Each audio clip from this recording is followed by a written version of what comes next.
Due to some violent content, parental discretion is advised. The following program is intended for mature audiences.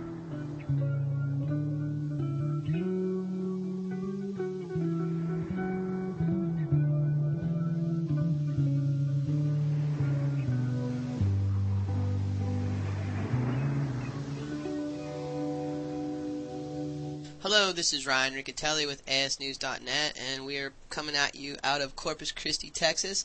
Actually, Paul Lang, he's in our studio back in Carlsbad, California, and Paul makes sure that all the sounds are right, and a lot of times it's not his fault that you can't hear some of these guys because a lot of them are calling in via cell phones, and they're hanging out on islands, and so this week we got some cool guests. We've got Zach Wormhout, and he is out of Santa Cruz. He is a big wave surfer, and he just won the Nelscott Reef tow-in contest up there, and the guy is incredibly humble, and he talks about a lot of the issues in tow surfing and what it's like to be a tow surfer and a big wave surfer. So it's really cool to hear what he has to say. We also have John Amundson on there, and John Amundson is a custom board shaper out of Oahu, and he shapes all kinds of different boards, surfboards, tow surfboards, kite boards, and he actually shapes the production line for North Kites.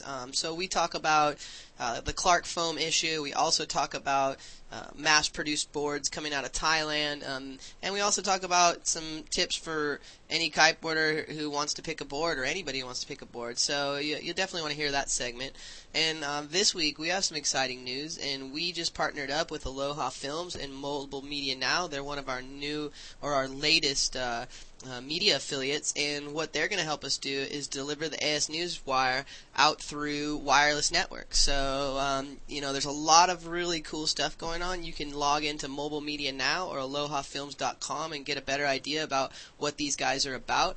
But our feed is now available on the Mobile Media Now site. It's as it breaks, it's real-time action sports news, and they're channeling this through, you'll be able to get this feed via your cell phone or your PDA or whatever wireless device you're using. So this is a real huge breakthrough for us, and we're really excited here.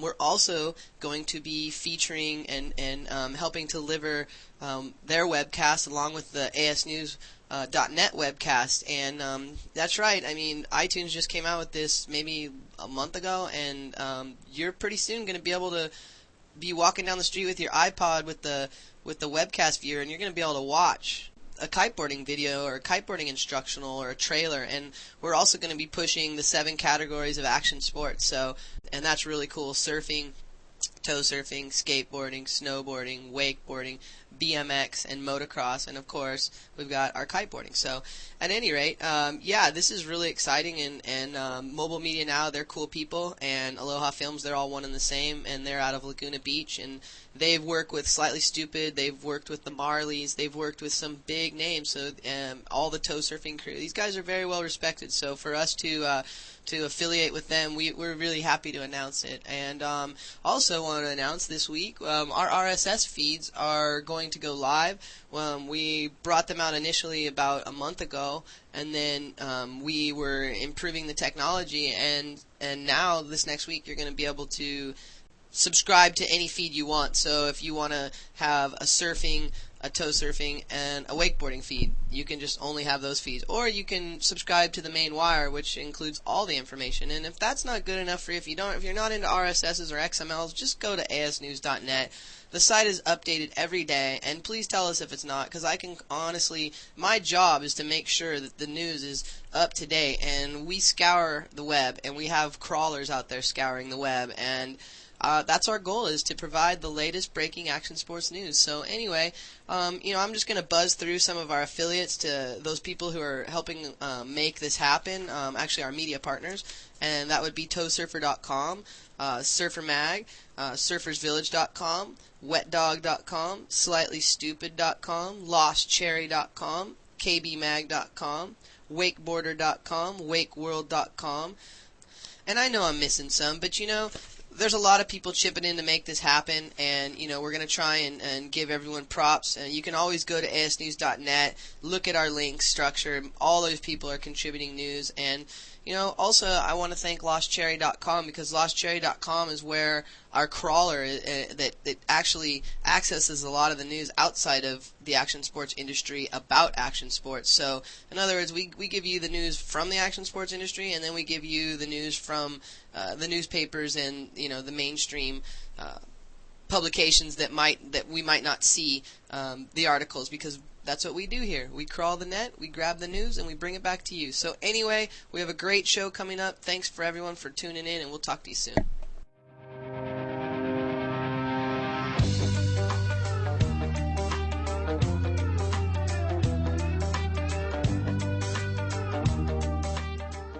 Hello, this is Ryan Riccitelli with ASNews.net. And today we have the winner of the Nelscott Reef contest, and this guy, he's a very well-respected surfer up in Santa Cruz. 2 years ago he won the Billabong XXL Paddling Award, and this year he also won. He got fourth in the Mavericks contest. So I'm just going to let him introduce himself to you. Basically, I'm not too much of anybody. My name is Zach Wormhout. My brother and I just got back from towing up in Oregon at the Nelscott Reef first annual tow-in contest, which we were pretty much just straight up honored to be invited to. We went up there and somehow we won the thing, and so we're stoked and kind of riding that high a little bit. And basically, we're paddle surfers before we're towing surfers. Both are super into trying to surf as big as waves as possible via paddle power. But we're stoked on Towsurfing too, if it's done in the right ways, and stoked to be able to travel around and surf cool spots.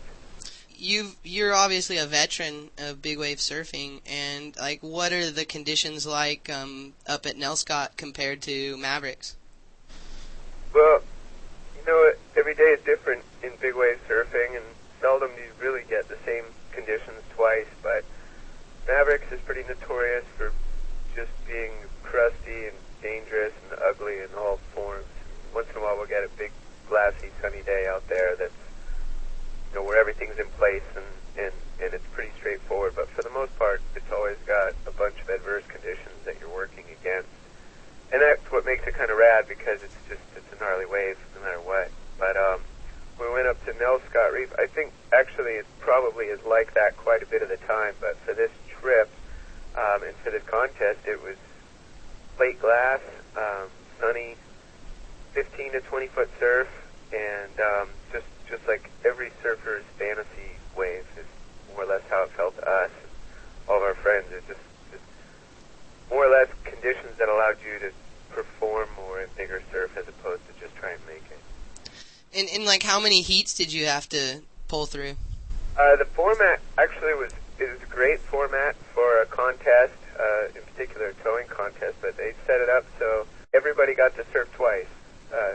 So there were two 40-minute heats that you were in no matter what, where the first heat, one of you would drive, and then in the second heat, you'd surf first, you'd tow your partner during the second heat. So two 40-minute heats with 4 teams in each heat. And then from there, they took the cumulative top 4 scoring teams, and put them into a 1-hour final. So, and then again in that final, you had to split up who towed and who surfed to keep it fair at the halfway mark through that final. I know I've interviewed actually John Force on here, and he was talking about when he originally pioneered that wave, and I guess he said he tried to paddle that wave. And with your experience, what's your perspective on that? Yeah, I almost brought my paddleboard just to do it, and then figured I'd probably just be better off to stay focused on towing while we were up there. We were there a day in advance to practice, and instead of getting sidetracked with my paddleboard, just brought ski tow equipment only. And then once I got there, I was pretty stoked, because the Nelscott Reef, it just has this huge beach break that it's like Ocean Beach but bigger and gnarlier. And so if you were going to truly paddle it and not get a ride out, you'd have to be able to make it through that beach break, which, there's some potential. You could come at it from the south or the north and make it a couple-hour paddle and get out there and then hope to get a wave. But to sort of authentically paddle it, paddle off the beach and make it all the way out to the bowl and then try and catch a wave, I'd say it's doable for sure, but it'd be just a ton of work to maybe get a wave. I wouldn't say the waves, exclusively tow-in only. I've heard that a couple times, but it could be paddled. It'd just be a lot of work. Well, and you're a veteran of obviously paddling waves and knowing the limits of it, and obviously there's sometimes, probably that's why tow surfing, because there's times when to just pull out the ski. You're a guy, what do you do? I mean, do you surf professionally full time? Most of the guys we talk to who are actually dominating the sport and winning these contests are like Dan Moore, who's a cabinet maker in Oahu. Yeah, exactly. I'm by no means like a full-time professional surfer. I have a bunch of sponsors that I'm really stoked on who helped me out and made it possible. You can drop them right now, man. That's what this is about. Hotline Wetsuits is pretty much, it was freezing up there and probably a good 5 or 10 degrees colder than Santa Cruz, so I'm guessing like mid to high 40s. And Hotline Wetsuits pulled through. I was stoked, wearing a 5'4", 3 hooded wetsuit, booties, and gloves, and still knowing if I didn't keep moving, I would eventually get cold. But Hotline Wetsuits, Stretch surfboards, he's got these new boards that are just insane.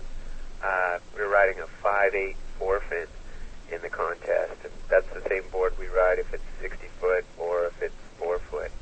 And we have a weight system that we can interchange on it to basically respond to the different wave sizes. And board was awesome, and then XM Surf Accessories, and a few other sponsors. Anyway, they all make it possible, but for the most part, I'm just a working guy like everybody else. I had to get back here to get to work.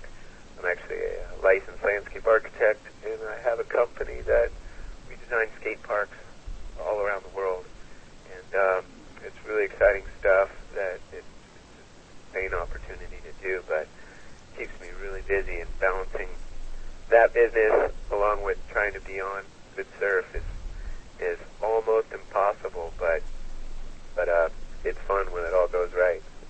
I know that you're from Santa Cruz and you have just an incredible wave there. What other have you gone down to Ghost Trees, or have you traveled to other places abroad to tow surf or big wave surf? Yeah, I've traveled quite a bit to big wave surf, and I would continue to do that. With tow surfing, just big wave surfing is at an interesting point right now in its evolution, because there's contests that are sort of worldwide, where people are literally traveling around the world to try and get directly in the way of the biggest wave possible. And to me, even being someone who does it on purpose all the time myself, it's kind of something I think twice about sometimes. It's a little bit crazy if you think about it, because you're basically saying, okay, well, I'm going to go find the most dangerous situation I can in the world of the ocean, and I'm going to just stick myself in the vortex of it. And so, like, for myself, I like to think of surfing big waves as something that can be done in a safe way, that we're not all a bunch of yahoos that are like thrill seekers taking huge risks unnecessarily. To me, it's a totally calculated experience, and what people don't see when they look at big wave surfing photos and videos is all the ways you didn't go for because you decided, hey, that one might be sketchy, or this isn't the right day, or whatever it is, but they see the ways you do go for, and then they just think you're nuts. But I think for most of the guys doing it on a regular basis, it's a calculated thing. And so for myself, I try to keep the tow surfing to spots that I'm not just flying around the world, waking up after a 17-hour flight, and then putting myself in a super dangerous condition. If I have a chance to learn a spot and know it, and have someone bring me under their wing and show me a different spot, I'm on it for sure. But I'm sort of less inclined to just show up and go type of thing. I want to keep doing this for another 20 years or so, and that's sort of the approach I'm using to be able to do that. We just want to cut out for a second and thank some of our sponsors. First off, I want to thank Silverback Artist Management, Fishbone, Mishka, Pepper, Short Bus, Sublime, and of course Slightly Stupid, Long Beach Dub, All Stars. The list goes on. Also, have you heard about the new event? It's called Langerado. It's basically, they're calling it like the Woodstock of today, and it's going to be in Florida in March. You can check out silverbackmusic.net for all the info. So also want to thank Extreme Hotels, and now's the time, man. Go down to the Caribbean. It's getting cold in some of your areas, or you can get your place on the beach for just $400 a month, and that includes breakfast at the Extreme Hotels, and that also includes free high-speed internet.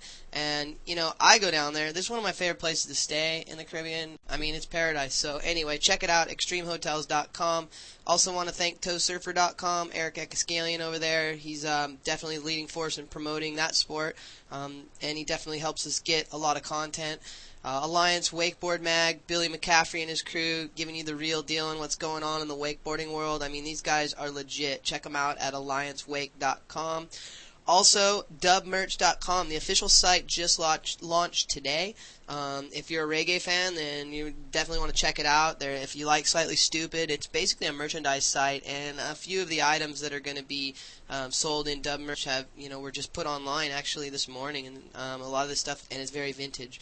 On another note, I want to talk about lostcherry.com. I mean, we just had the model search down here in Corpus Christi, Texas, and I'm about ready to release photos of this girl. I mean, this girl is beautiful, and lostcherry.com is growing by leaps and bounds. If you're a kiteboarder, wakeboarder, if you're into any action sports, you better log on, because if you see what's going on this site, it's basically a community of people that can network together via this site. And lostcherry.com, it's the place, guys. Come and hang out on the LC. We've got new chat.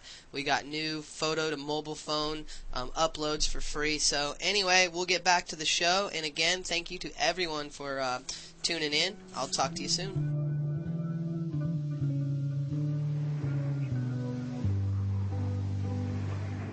You guys really do make it look easy, and I know that there's a lot of conditioning and just a lot of mental conditioning that you got to go through, and which kind of leads into the next thing about the whole rush for everyone to go and surf big waves. It's kind of like a trend now, and there's a lot more people on the water and a lot more bodies out on these big days. And when you've been out there for 7-8 years doing this whole thing, and obviously your experience of having 8 years under your belt is going to be a lot more than someone who's been doing it for 2 years. I mean, what do you see as the potential problems out there, and what do you think is the solution potentially? Well, that's sort of the essence of one of the major issues with the sport right now, is that there's all of a sudden everybody's attracted to big wave surfing, and in terms of paddle-in surfing, that's problematic. People would say that Waimea Bay has been overcrowded for a couple decades now, and the thing I think about with paddle-in surfing is that that's kind of okay, because those waves will take care of those people. If they're not in shape, they're going to get worked and flushed out of the lineup anyway. And so hopefully the ocean will take care and sort of self-regulate who should be out there.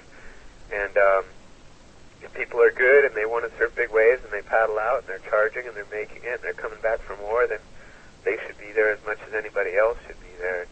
We've seen that a lot with Mavericks. I've been surfing out there for like 10 plus years now with my brother Jake, and it's gotten way more crowded, but on the biggest paddling days, the lineup sorts itself out, and the people that are capable of being there and know what's going on, they're the guys that end up staying out, and the other guys tend to get washed away. But that's where tow-in surfing is just this totally new dynamic to the sport of surfing in general, because all of a sudden you can take someone that might not be in great shape, but they've got their finger on the throttle and they can just get whipped into a 20-footer or 40-footer or whatever size wave. And that's where I think the biggest potential problems lie, because you can take a guy that really couldn't paddle in to a 20-foot day, but they can tow in all day long.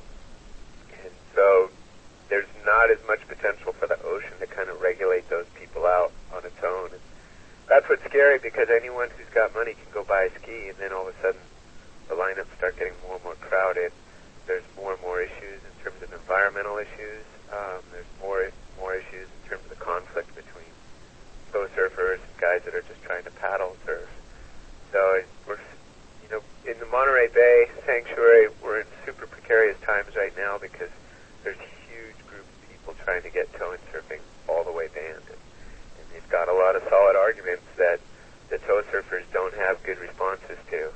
And so unless people take it upon themselves to be super responsible in their actions when they're tow surfing, then we're going to see tow surfing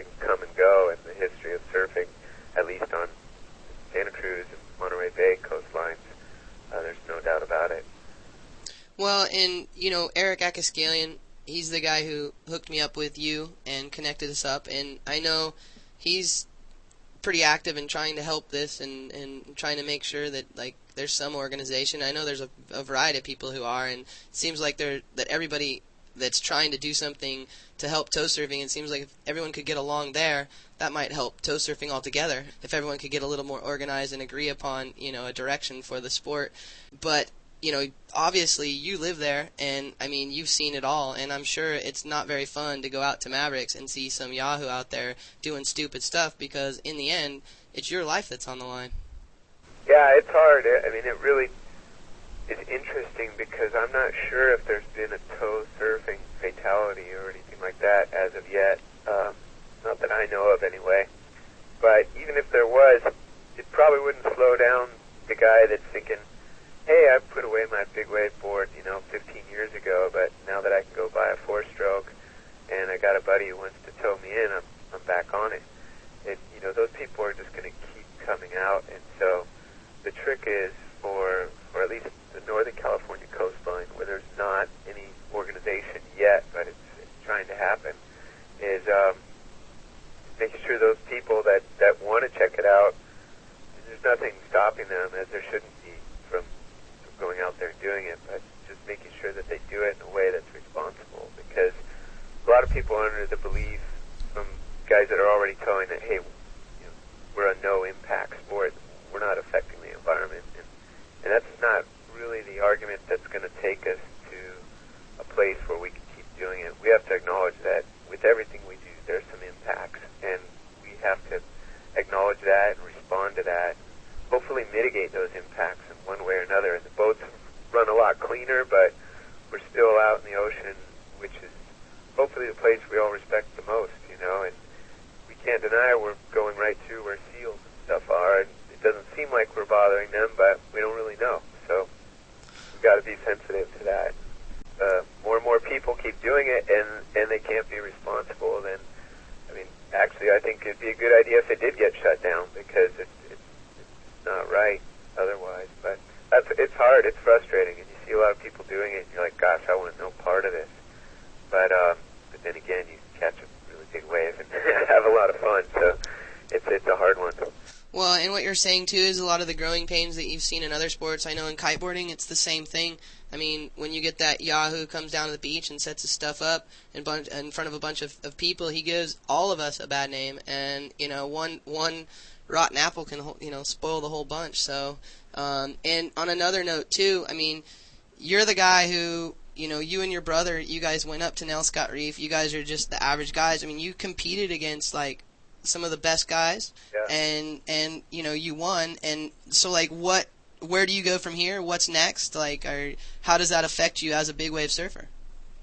Well, bottom line is, I'll speak for my brother here, hopefully it's halfway right, but we just surf because we're stoked on surfing, and we both have always been really interested in big wave surfing, and been super inspired by the big wave surfers that sort of paved the way out of the Santa Cruz area, like Vince Collier and Richard Schmidt, and there's a lot of good big wave surfing in Santa Cruz, and we've just done it because we like to do it. And then, as it turns out, we've been lucky enough to have some success and be able to surf in the Mavericks contest and the Nelscott Reef contest and some other things, and we've had success with those events, but ultimately we're just doing it for the stoke of surfing, and that's my goal, is just to be able to keep surfing. And so I think if 8 years, I will surf Mavericks for 20 years. So that's my goal for now, is just find a way to keep making it happen. But it's hard with family and work and things like that. It's a big stress for the family to just disappear for 3 or 4 days, come back and say, yeah, we won, but still somebody had to hold the fort down. So we're both stoked to do it. We want to keep doing it as much as possible. We're working super well together, towing, and we both practice a lot and take it pretty seriously, but just having fun at the same time. And that's, it's really cool. Like, the crew here at ASNews.net, we definitely want to give you guys respect, but, like, you're the typical person that, like, the person I like to interview because it just really reflects well on the soul of surfing and a lot of the soul that's in a lot of the guys who do win these contests. It seems like a lot of the guys who are out there, you know, with the attitudes, they're not the guys winning the contest. And it seems like everybody that I bring in here, between Tony Alva, I mean yourself, like some of the, you know, Dan Moore, some of these guys who have, you know, won these big titles. I mean, all of you guys are just average people, so humble, and just really, it's all about riding. And if you didn't make money, you'd still be doing it. And I think that's what really separates action sports from mainstream sports. So yeah, we want to thank you for coming on today and just sharing your thoughts and experiences at the contest. And also here, we always give you a chance to drop more bombs. So why don't you give some shouts out to your people up there? Yeah, right on, Ryan. Well, hey, we're stoked to hook up with you and hope to talk with you again in the future. And super proud to bring Win back to the west side of Santa Cruz once again, and hopefully more to come in the future. Well, cool. And do you want to drop your website of your company? Because that sounds pretty cool. You build skate parks. Yeah, we build skate parks all over the world, concrete skate parks, places for people to have fun.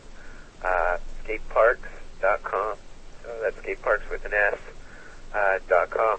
And hopefully build some good near you someday soon. Well, thanks for joining us, Zach Wormhout. He won the Nelscott Reef contest, and we have him here live from Santa Cruz. So anyway, this is going to be uploaded tonight, actually, so you can check it out on asnews.net, and thanks for your time, man. Yeah, right on, Ryan. Thank you. All right, take it easy. Yep. Your legs so long, your smile so sweet, and you move gracefully down the street, right in time with the beat of my heart. Yeah. Your eyes are fire, your voice so quiet. Hello, this is Ryan Riccitelli with asnews.net, and I just dialed up Ruben Lenten, who's in South Africa right now. He's kiteboarding there, and the connection's a little bit dodgy, but hey, Ruben, are you there? Yeah, what's up, dude? All right, how's it going down there in South Africa? Everything's fine. The weather is sweet. Yeah, the wind is blowing every day. And where are you riding at? What's the spots called? I'm riding at Big Bay most of the time. That's just in Stableview, Cape Town. It's all good. And what are you working on? What kind of tricks? Yeah, the wind here is super strong and gusty, so I just basically ride my 7 and try to do every trick I can do on it. And yeah, it's hard to do all the tricks on your small kite, so yeah, just basically double powered handle passes trying to stick. Dude, you must be taking some beatings down there. Yeah, man, fuck. I jumped so high. It's such a sick kite this year, man. I seen this picture of you on the internet where literally you look like Superman. Your lines are going down and you're up and you're hanging on by one hand. I think it's on nwkites.com. You got to go check that photo out, man. It's unreal. Nice. Yeah, I will put a movie on later this week. Well, I called you today because we have a promotion going on with your gear, and I wanted you just to talk about it and tell my listeners what the promotion's all about and where they can get more information. Ah, cool, dude. Yeah, so I give away all my kite gear, my new 2006 kite gear, to anyone who writes down adrenalinedriven.com on something original, hot, sexy, whatever, and just send it in to me. And then, yeah, whoever has the sixth one, he wins a kite or a board, whatever. You can check all the information on adrenalinedriven.com, or you go to rubenlenten.com. You can get a link there. And we'll be backing that up. There's information on that on kbmag.com and asnews.net. But that sounds like a cool contest. I don't know that your gear's going to be worth it after all those kite loops that you're doing, but you know. No, it will be just a kite I'm using, but it will be a new one. Oh, all right. I'm just giving you a hard time. Otherwise, it's a train.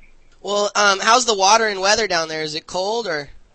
The water, yeah, you just need to wear short leg, long arm wetsuit, and then it's all good. All right, man. Well, hey, I'll get you off the line here and get you back on the water, and I really appreciate you taking the time to be available for us to call you. So we'll be talking to you soon. We'll catch up maybe in another week. Yeah, thanks a lot, man. All right, man. You have a great day and stay healthy, okay? Yeah, I will stay healthy. Smoke another one. Oh, oops. All right, my friend. I'll talk to you later. Nice one, dude. Thanks. Have a good one. All right, later.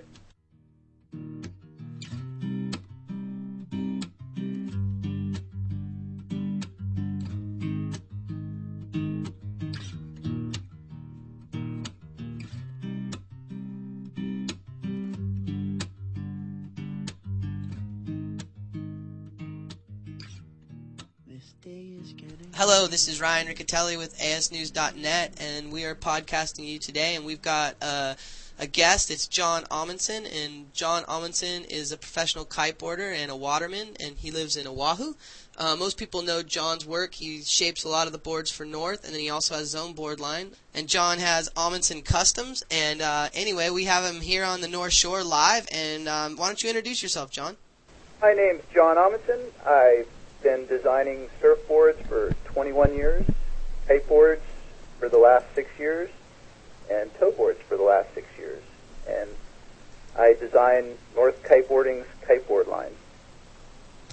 Now, you've been designing North's kiteboarding line, and well, you've been designing surfboards for quite a long time, and then that's evolved into kiteboards. And like, what do you find is like the biggest difference between the two? Well, there's a lot of difference. I mean, you have freestyle, and then you have surf. I mean, those are the two main schools. And with freestyle, there's just, you're pretty much dealing with mutants and twin tips. And those designs are, like the philosophies are a lot different as far as how a board works and how you're going to design a board. Because with a surfboard, you're pretty much dealing with a wave that's always changing. And there's, never really one consistent thing when you're surfing. With kiteboards, you have a lot more consistency, or with twin tips or mutants, you're pretty much dealing with flat water or choppy flat water. So, I'd say there's quite a bit of difference with the twin tips. With the surf designs, that's where things start coming into play a lot for me. It's something I totally understand, designing boards for a really long time, and before that being a surfer. With the surf designs, I pretty much can nail a board with my surf design experience. We're talking about surfing and kiteboards, and let's tangent just for a second. I know the Clark foam issue is affecting a lot of shapers, and why don't you give your perspective on that? Because I know some of our listeners don't have a clue of some of the problems that are happening right now with foam in the industry. Sure. Well, to start out, Clark foam for 40 years has been a dominant figure in the polyurethane core business, in the surfboard core business. I've heard estimates recently that they were 75 to 90% of the world's polyurethane surfboard blank market, and that's huge. Why they've been so dominant, I could only speculate, but the fact is they were a huge part of the market, and one day they just said, we're done. And it was within 1 hour that the news was out that they just closed their doors and said they're never building another blank again.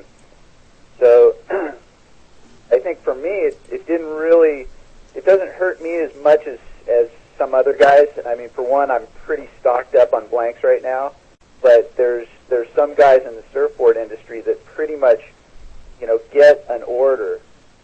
They get a deposit on that order, go out and buy a blank for that order, shape that order, and then get paid for that order, and then pay the rent. So those are the guys I feel really bad for, and those are the guys that'll be hurt the most. For me personally, I have a lot of different outlets for foam as well. I use PVC foam for a lot of what I do, so I still have access to that, which is good. But then my polyurethane foam, like I said, I do have a good stock myself. But yeah, when I first heard that they closed, I was actually happy. Because like I said, for a long time, Clark foam's been a dominant figure in the polyurethane foam, which to me allow for better foams to come in, or it doesn't spur competition to build better foams. So with Clark out of the picture, we're going to see some really good surfboard cores. And with that said, I mean, there's this in the last several years. There's these new boards that are coming in from China and from different factories and throughout Europe, the epoxy boards. And why don't you talk a little bit about that? Because some of that technology is actually used in kiteboarding. Sure. Well, as far as surfboards go, those surfboards that are being built overseas, there's pretty much two main constructions. There's a traditional polyester polyurethane construction, which is a custom construction, and those are exactly the same. Those guys blow their own foam. They have no problem with Clark shutting down. The other construction is a sandwich construction, which was commonly used with windsurf boards, and that's a styrofoam core with a thin skin of PVC foam and glass, and that is a pretty complicated construction, which a lot of custom board builders have decided not to use, and also there's some performance issue too there. They're pretty stiff, so you don't get a nice flex out of them. And those boards, they have a place. The imports that come in aren't necessarily sold to surfers that have been surfers for a really long time, or really good surfers that know exactly what they want. It seems like here on the North Shore, or if I go to California or the East Coast, a lot of the good surfers I see have custom-made boards, because mainly they know exactly what they want, and they might not be able to find that on the shelf.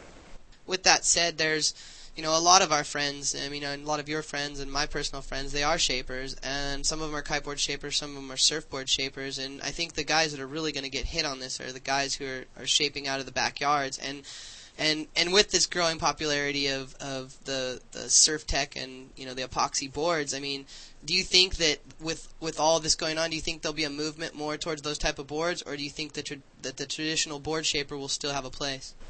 No, the traditional surfboard shaper will always have a place, I think, personally. With what's going on with Clark Foam is really very temporary. The guys that are just barely making it each month, well, they might not be able to hold out for 2 months. But the guys who have either saved a little bit and they can take some time off and go surf, they'll be okay. Or the guys that have really fast, real fast connection to foam, they'll be okay. But basically, I think in the next month we're going to see a flood of foam, and I know this firsthand. There's several different people trying to scoop up that 75 to 90% of the market, and the bottom line is the first guy in is going to win the loyalty of the shapers. This is a person who's going to come in, or a company who's going to come in and bring salvation and save careers. And what you're saying is like my friend, and he's one of our editors at the Kiteboarder magazine, Alexis Rovera, he's the warehouse manager of FCS Fins, so imagine how many times his phone has rang in the last couple weeks.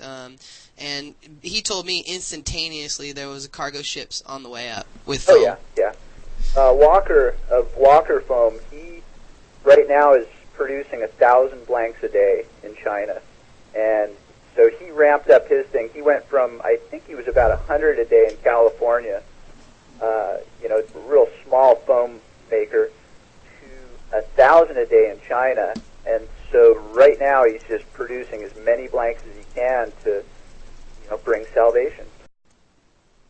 Hey, we just want to cut away to thank some of our sponsors, and first off, I want to thank one of our new affiliates. That would be Cyprus Kitesurfing School in Greece, and if you haven't heard of them, these guys, it sounds like it's just the most insane place. I was checking out some of the photos. It looks like the water's just crystal clear, and the weather's warm, long sandy beaches, steady wind, and you guys can check it out at www.cypruswind.com. Actually, it's www.cyprus-wind.com, so make sure to get that dash in there. Nash Kites, looks like they've got a holiday giveaway. They're giving away a 2006 12-meter Shockwave kite. You know, you can find out more information about that kite at asnews.net or kbmag.com. We've got a direct link to the press release. You know, you got to enter to win, and the way you enter is you log on to nashkites.com before Christmas Day. You enter in your email address. They're going to pick someone, and then they're going to send that new kite right out to you. And they're claiming they're going to do it before the new year. So I think that's a really cool promotion. And also, Nash, you know, we've been working on their RSS alert system, and you guys, they're one of the first kiteboarding manufacturers to push this technology, and pretty soon you'll just be able to dial in, and you'll be able to, if you're a Nash fan or even just a kiteboarding fan, you're going to be able to receive real-time alerts on any Nash news, Nash product news, rider news, anything. So also want to thank the Ring Media. All the crew here is working really hard. We're the ones behind asnews.net. We also power the Kiteboarder magazine along with a bunch of other things. The Kiteboarder magazine, you know, we just shipped our latest issue will be out to the public in January. It's insane. And if you hadn't had a chance to check out our latest issue, we have 7 issues of the Kiteboarder magazine online for free. You can download them at kbmag.com. I also want to thank kiteforum.com and kitebeaches.com and the new Kiteforum TV, kiteforum.tv. That's Toby's sites, and Toby's kicking butt over there making stuff happen, and he definitely helps get our word out to Europe. Also want to thank West Coast Kiteboarding. That's Paul Lang's school, and he's our assistant editor with the magazine. He's the sound engineer, and he's also probably one of the top instructors in the United States. So definitely log on to westcoastkiteboarding.com. If you have any instructional questions, be sure to email Paul at paul@theringmedia.com. Alrighty, we'll cut back to the show. Thank you.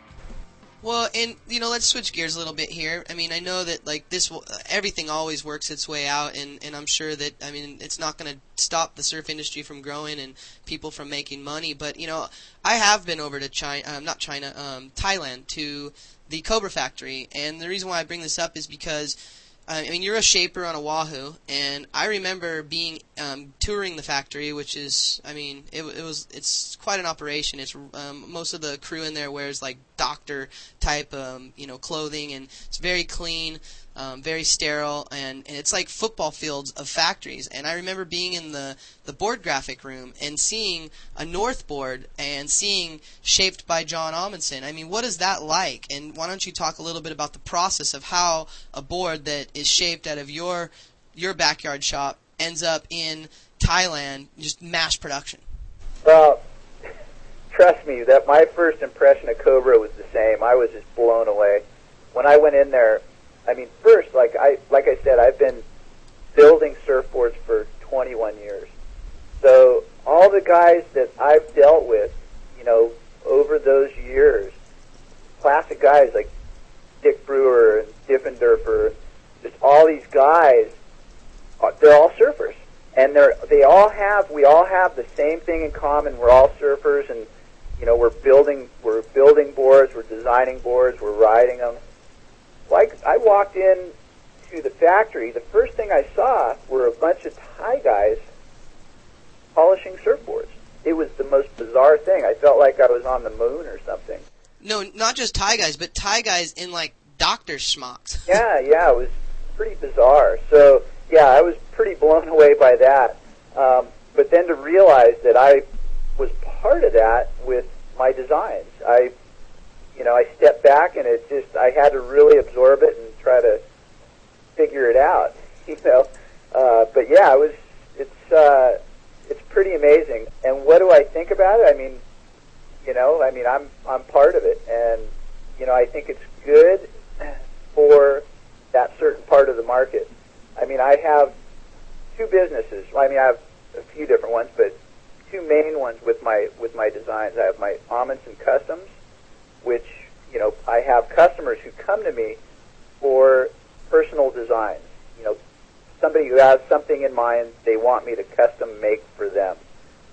And everything's personal. They talk to me. I, you know, them. I try to figure out what they want, where they're riding, where they're at in their riding, and I build them the best board I can with my experience from custom board building. With my North kiteboarding business, designing their kiteboard line, I take all my experience and everything I learned up until this point, and I build masters, and those go to Cobra. We produce those on a big scale, and they are the same. They're all the same boards, but they're all current designs. They're all really good designs. They're designs that have been tested, and then those are put on a shelf, and they fill that part of the market. Somebody who goes into a shop and buys a kite and sees the boards and goes, yeah, I'm buying this board. This is my new board. And those aren't necessarily the guys that might come to me for customs. So, yeah, they're two totally separate parts of the market. And I feel it's kind of the same with surfboards, too, because right now there's a lot of people coming into the sport of surfing, and they've never been surfers. So they have no idea. To go into Costco or to go into a surf shop that has a lower price China board or Thailand board, that's perfect for those people. It gets them into the sport. It gets them happy. It gets them stoked.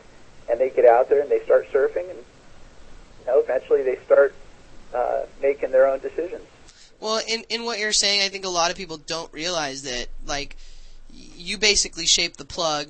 They in a sense, in layman's term, they computerize it. They put it into CAD, and then they start generating off of that. It's like the plug, and that is like the master, and then they start mastering the boards off of that. Now, what degree of differentiation would the end consumer see between an actual hand-shaped board versus a production board? Well, between a hand shape and a production, if they're finished properly, you shouldn't see any difference. I mean, if the construction's the same, if they've actually taken, say, a file that I've created, because I also work on a CAD program, and I can custom design off of that CAD program.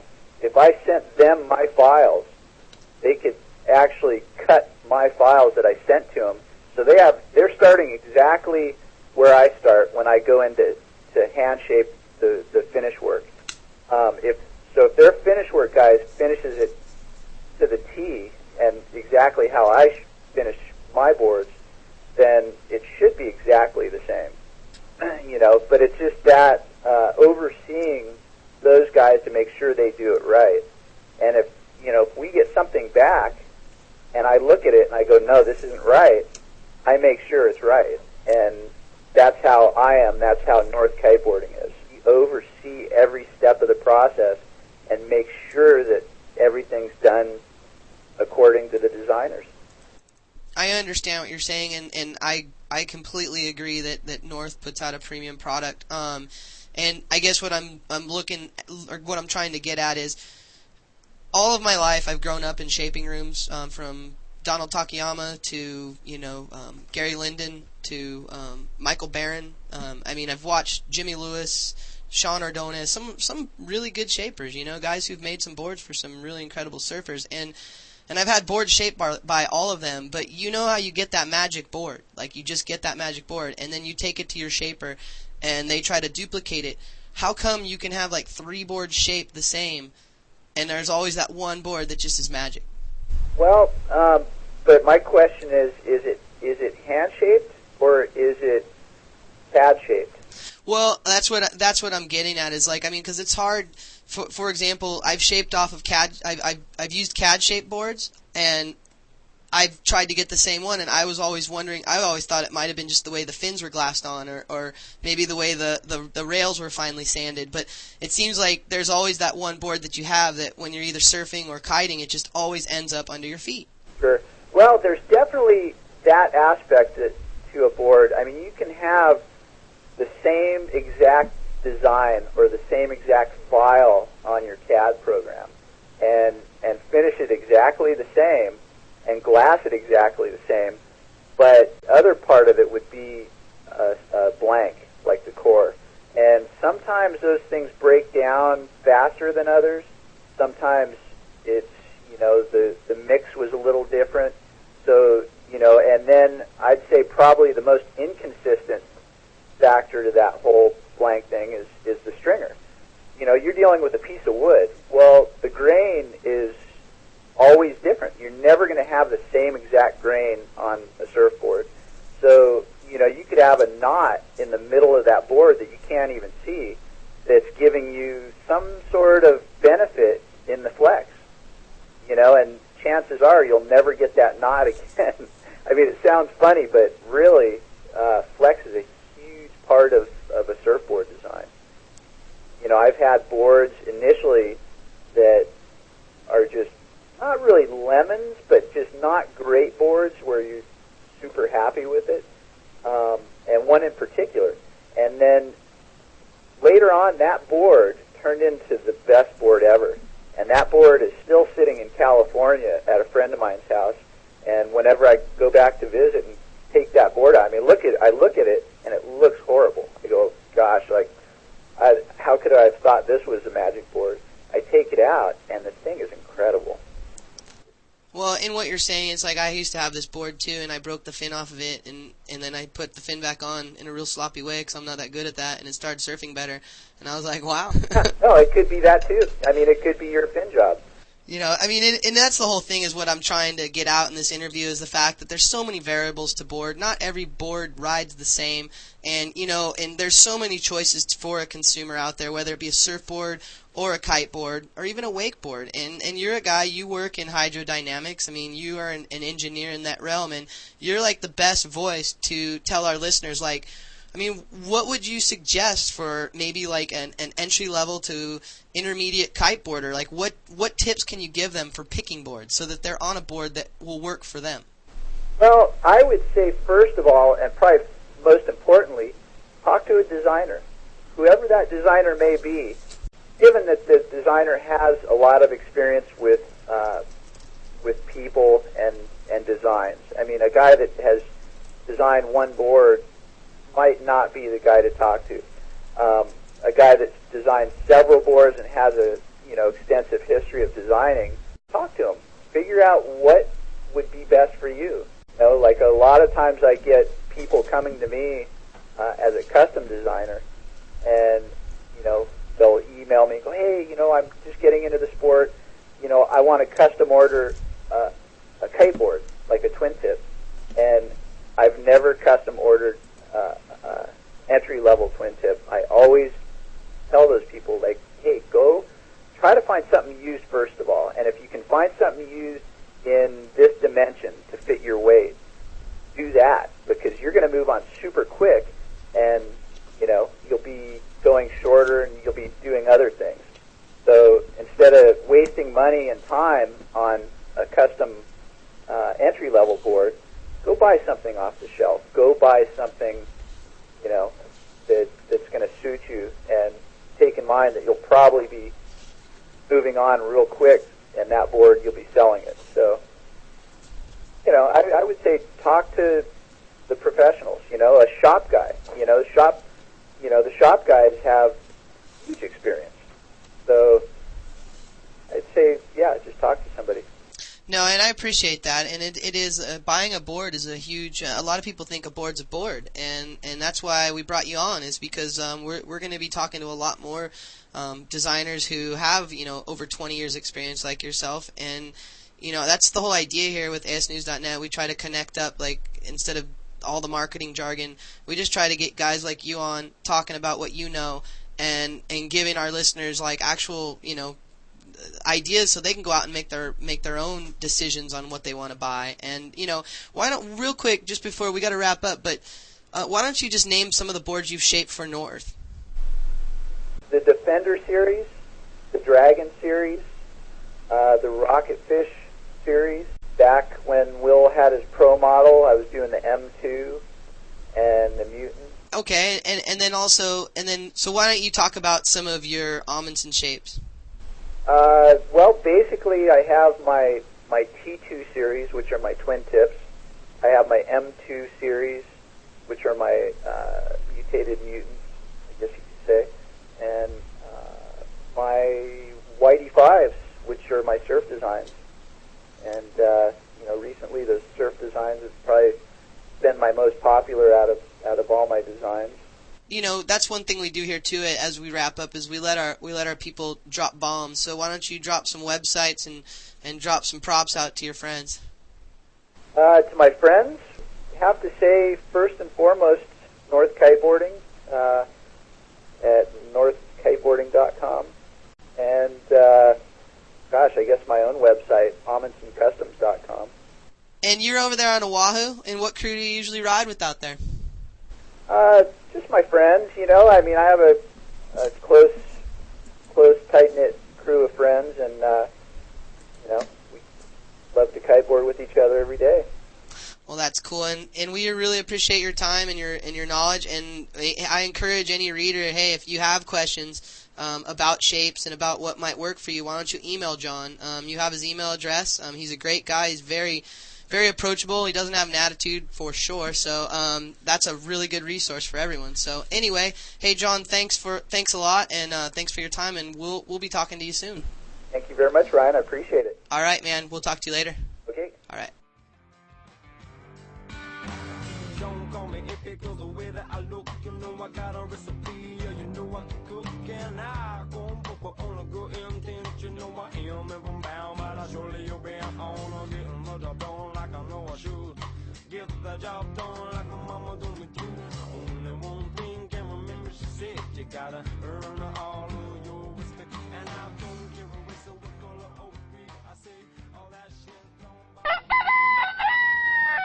Well, Fred the Rooster's piping in. Looks like it's time to throw in the towel on podcast number 16. Just want to thank everybody for tuning in this week. We've been going hard for 16 weeks now, and the show just keeps getting bigger and better. And also want to thank our guests today, and that's Zach Wormhout and John Amundson. These guys are class act, and it's always a pleasure to interview guys who are so humble and who have contributed so much to the sports that we love, and to hear their perspective. So I know I learned a lot today. Also want to thank some of our little media affiliate sites that are out there, and these are the sites that really help deliver the message, and they often don't get the credit they deserve. nwkite.com. I apologize for mispronouncing your URL in the Ruben Lenten fill. I think I always pronounce it NWKite. So nwkite.com. Those guys are great. They're in the Northwest. Hangloose.nl. That's the Netherlands. Fly-surf.com. They're in France. ehkiteboarding.com. fksa.org, that's Ricky Ossi's site. IkeKiteboarding.com, those guys are really cool. BayAreaKiteboarding.com, that's Oliver. We got WestCoastKiteboarding.com, that's Paul. RubenLenten.com, Kitesurf.nl, Kiteboard.gr, OASE.com, Kitescoop.com, those are the boys in Antigua. KiterNews.com, they're the ones who have the newsletter, and they've just been pushing our PDF and our message of ASNews.net throughout their electronic network. And then, of course, Cypress-Wind.com, one of our latest affiliates. And KiteForum.com, KiteBeaches.com. There's so many of these cool sites, and I hope that some of you get to visit them because they're all relevant to what we're doing. And also, just want to throw a quick shout out to the Kiteboarder calendar. You guys can get the Kiteboarder calendar. It's a 13-month calendar. We got a special deal going on along with the Liquid Mountains, the Big Wave calendar. It's Christmas time. We're trying to get through these last the batch that we have. These things are almost sold out, so definitely log on to kbcalendar.com or bigwavecalendar.com, or you can always log on to asnews.net. And hey, thanks to everyone again for tuning in and all the kind emails. I mean, if you can't find me here, go on lostcherry.com. You can blog me there. Anybody who has blogged me knows that I do get right back to you. I mean, all the boys in Jamaica and Trinidad, what's up? I mean, that's how I met you guys, the crew up in Chicago. I talked to some of you. There's so many people on there that we're networking with. Anyway, I hope everyone is doing well, and we will talk to you soon. Try